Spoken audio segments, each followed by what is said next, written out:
Hi there, everybody. So it's been a couple of days since I've uploaded, and I feel it imperative to keep the ball rolling, to not get completely stagnant. So this is going to be an even more impromptu, informal thing that the normal show called The Fractal Standard is, where I do a daily variety take on things. I mean, I haven't really prepared for this at all, aside from listening to some other vloggers and podcasters talk on issues earlier, issues that have been milling around in my own head.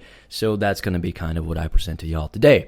So the video that I watched earlier was by Deep Fat Fried, which consists of TJ Kirk, also more commonly known as the Amazing Atheist, his friend Paul's Ego, and his brother Scotty. And they were talking about Millennials and how this one organization, some kind of health organization, I don't know if it was Blue Cross Blue Shield or the CDC or what have you, but found that Millennials are actually faring worse than Gen X, or on track to fare worse than Gen X in terms of life expectancy, health, depression, etc. All of those different kinds of, wellness markers.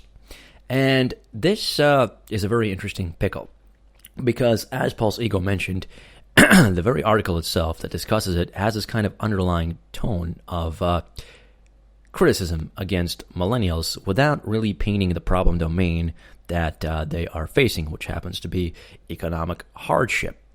And economic hardship has a lot of ills, as we are seeing in this coronavirus crisis, where, as you have less money because you have to stop working and such, and you have people kind of having to cluster together, you're having spikes in mental illnesses and things per some reports. And this is exactly kind of what happens to millennials if they live independently of their parents. They live in group housing situations. I've known plenty of people that have done that. I've done that myself. I've had roommates, etc. So now, what this is a result of is, look, 2008, we had an economic recession. We had a fairly poor economy anyway. Just a lot of very speculative stuff going on out there. And those are the problems that we inherited. 2008 was the year that I graduated. It's very difficult. I mean, it was literally a housing bubble to buy a home these days compared to prior generations. And cars are even more of a necessity. I believe Gen X pretty much needed cars to get around, but urban sprawl has only, increased since the mid-70s and 80s exponentially. So we have an inability to live independently, and inability to generate enough income to live at the same level that your parents live, and not necessarily through any, failing of your own. The market is saturated with people with degrees, because of the drive for everybody to go to college. And the positions that don't require a college degree, there are far fewer of, because a lot of the stuff has been outsourced to China. So this absolutely is a recipe for depression and such, and those group living situations, as we've seen in the coronavirus outbreak, do tend to bode, kind of terribly for mental health, especially when everybody in that situation is under economic hardship. Everybody needs their space. Everybody needs to feel like they have some sort of autonomy, and that's very difficult to do under those circumstances. But what we have instead is basically just, millennials are lazy. Millennials are such and so. And this permeates to every level. For instance, another video my buddy sent me a while back was by a hippie lady called Teal Swan. And she described one of the criticisms of millennials coming from employers or some such places, as they have this kind of like gross thirst to be recognized. Well, if you are in an oversaturated market, it's not really an ego thing to want to be recognized.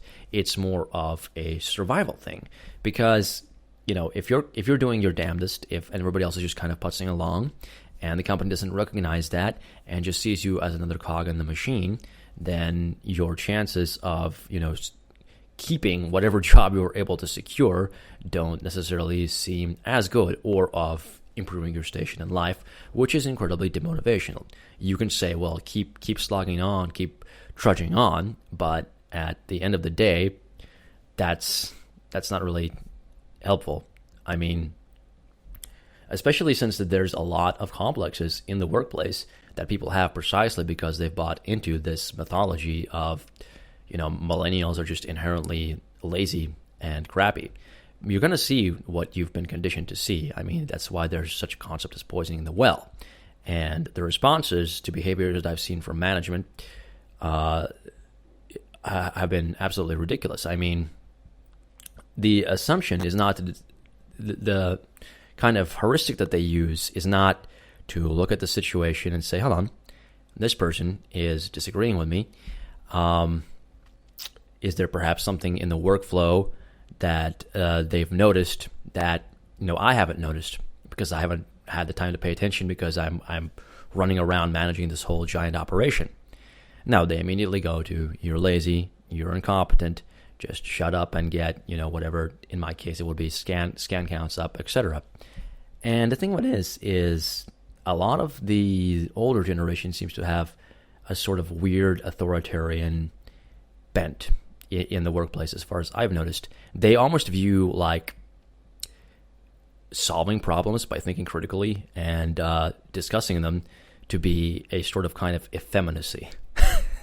I swear this is kind of something that I've picked up on. I don't know if it's peculiar to me, but it's like, okay, if there is a system in place and it's a mechanical system, we can look at it and say, right, so if I'm scanning out of these trucks and it happens automatically and that's how I was trained, and you're now telling me after I've been on 2.5 years on the job to scan out of the truck manually, even though it's already beeped and it's not even registering the second time you scan it, that's a redundancy. And then you get angry at me for calling it a redundancy and go on a speech of, well, if my manager that's above me in position tells me to do something, I do it. Well, the thing of it is that's not the way I was trained, and there is a thing in the union called prior practice. And these are things that can be discussed rationally and calmly without getting belligerent. But belligerence appears to be the go-to for a lot of Gen X and older generations when it comes to dealing with millennials, in part, I think, largely due to the fact that they have a predisposition. They've been kind of, the well's been poisoned for them to see every sort of, not really confrontation, but challenge to their way of doing things as the rebellion of a lazy idiot. And my friends have experienced this, and it's not just, in the kind of blue-collar world. It's everywhere. I mean, millennials do it to each other as well because they buy into the mythology.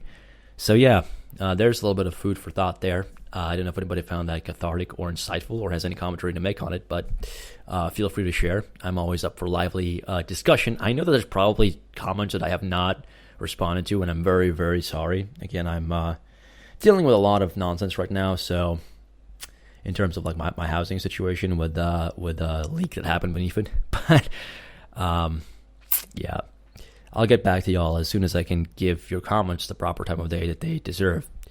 And so I was kind of thinking about the whole criticisms leveled against Russia and such by a Romanian vlogger called Freedom Alternative. And one of the responses that I typed as a comment to his video was, yeah, well, if I take examples from America, I can make it look like a third world shithole as well. I mean, 10 cities in LA come to mind, 10 cities in a lot of our major metropolitan areas come to mind. Detroit, huge income disparities. Our youngest generation, or one of our youngest generations, the millennials, are basically like killing themselves and have less quality of life than their parents did. All of these metrics have declined. So that's one aspect of what I call Russia Derangement Syndrome that I find kind of funny. It's like you selectively pick the worst case in order to prove that Russia is not great. Now, I myself don't think any country is particularly great.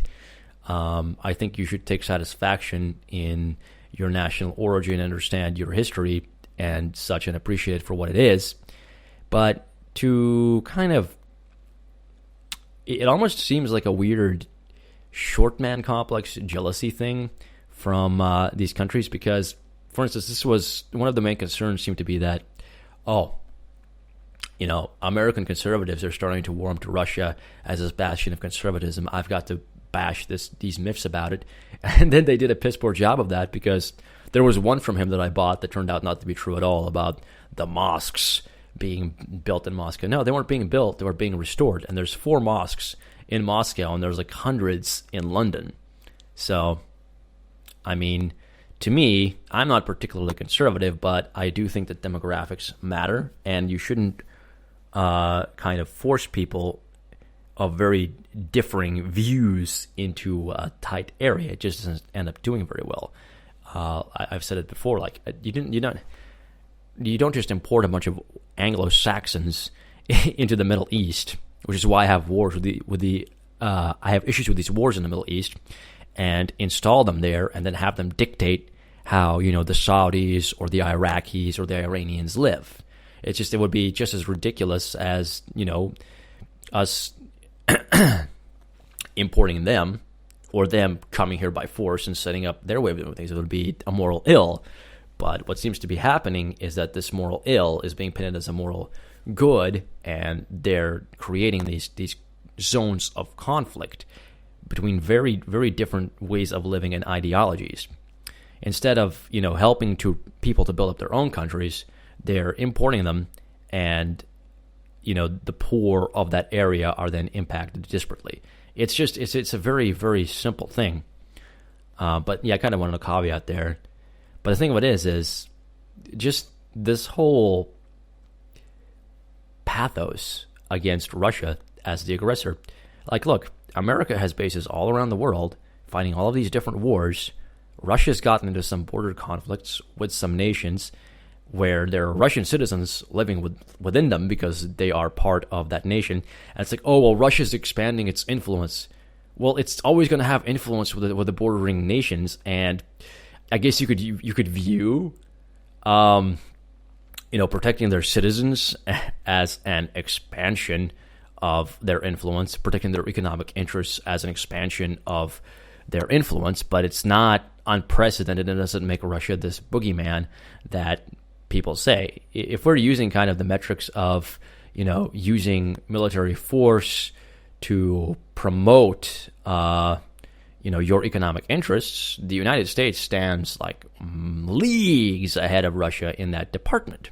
And I'm not necessarily, anti-military.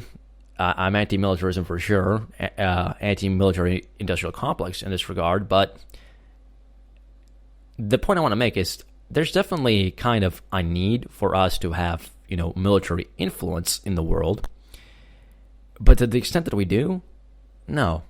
And comparing what we do to what Russia does it's not at all accurate. It's like if Russia was building bases in Mexico and kind of fomenting popular sentiments that do occur in Mexico in terms of like La Raza and stuff, and was using that to kind of stir shit up on the U.S. border, trying to say, oh, secede, take back this land from America that's yours. That would be kind of fairly similar to what's going on the borders over in Ukraine, where they have these kind of hyper nationalist ideations with the Azov Battalion, and the United States has bases around these areas and things. And so there we go. There was a little bit of a parallel that makes it a little bit more understandable to Westerners, I'm hoping. Again, I'm going off the cuff here completely, so it's probably not as elegant as I want to make it as I flesh it out later on. But I appreciate everybody for listening and for sticking with the channel.